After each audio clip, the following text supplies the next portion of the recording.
आज का हमारा नया विचार स्वभाव।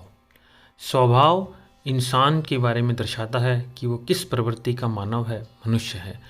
हम सब इंसान के स्वभाव से परिचित होते हुए भी फिर भी उसे अनदेखा करते हैं, जो बहुत अहम चीज़ है। मैं आपको एक छोटी सी स्टोरी से, कहानी से इस बात को बताना चाहूँगा। एक बार जंगल में बाढ़ आ गई, बहुत भयानक बाढ़ आ गई। सभी जीव जंतु यहाँ वहाँ भागने लगे, बाढ़ से बचने लगे। तभी एक छोटा सा बिच्छू नदी किनारे बैठा सोच रहा था कि मैं क्या करूं, मैं इस नदी के पार कैसे जाऊं। तो उसने देखा साथ में ही एक मेंढक नदी में छलांग लगाने की तैयारी में था। उसने कहा मेंढक से, मेंढक भाई आप मुझे बचा लीजिए, मैं आपका बहुत एहसानमंद रहूँगा।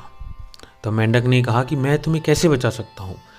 बिच्छू ने उसे जवाब दिया कि आप नदी में जाओगे, आपको तैरना आता है, मैं आपकी पीठ पर बैठ जाऊँगा और हम दोनों ही नदी को पार कर लेंगे। लेकिन मेंढक ने उत्सुकतावश उससे पूछा कि लेकिन तुमने अगर मुझे डस लिया तो, तुमने मुझे डंक मार दिया तो।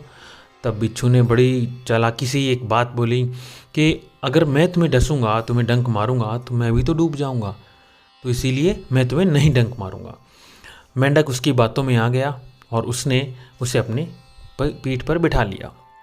जैसे ही मेंढक नदी के बिल्कुल बीचों बीच पहुंचा, तो जैसे कि प्रवृत्ति है बिच्छू की, उसका स्वभाव है, उसने उसे डस लिया, उसने उसको डंक मार दिया।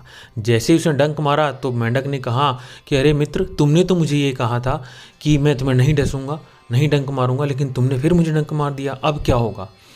तब बिच्छू ने कहा कि भाई मैं क्या करूं, मुझे भगवान ने बनाया ही ऐसा है, मैं बिल्कुल भी नहीं चाहता था कि मैं तुम्हें डंक मारूं। मुझे भी मालूम है कि अगर तुम्हें डंक मार दिया तो हम दोनों की मृत्यु हो जाएगी, लेकिन ये मेरा स्वभाव है, मेरा डंक मारना स्वभाव है, मैं ना चाहते हुए भी मैंने तुम्हें डंक मार दिया। तो इसी तरह मित्रों, हम जब कभी किसी को अपना मित्र बनाते हैं तो हमें पहले उसके स्वभाव को ज़रूर परखना चाहिए कि क्या वो उस बिच्छू की तरह तो नहीं, जो हमें कहीं पे भी अपना कार्य सिद्ध होने पे या कार्य सिद्ध ना हो, परिस्थिति को बीच में ही देख के जान के अपने स्वभाव के अपने स्वभाव के वश में आकर आपको डंक ना मार दे।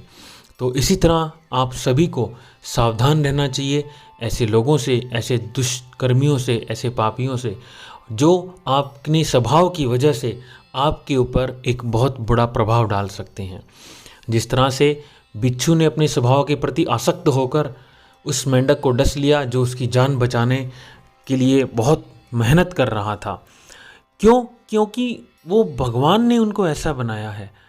इस तरह से ही भगवान ने मनुष्य को हर तरह के अलग अलग विचारों से बनाया है। अगर सभी मनुष्यों के एक विचार हों तो कोई भी एक दूसरे से भेदभाव ना करे, लेकिन इनके सबके विचार अलग अलग हैं, तो उनके स्वभाव की वजह से। तो मित्रों, मैं आप सभी से यही प्रार्थना करता हूँ कि आप सभी हर किसी मनुष्य के स्वभाव को ज़रूर देखें, ज़रूर परखें, तो आप ज़िंदगी में कभी धोखा नहीं खाएंगे, आपको कभी नुकसान नहीं होगा। इन्हीं सभी बातों के साथ आपका दिन शुभ हो। धन्यवाद।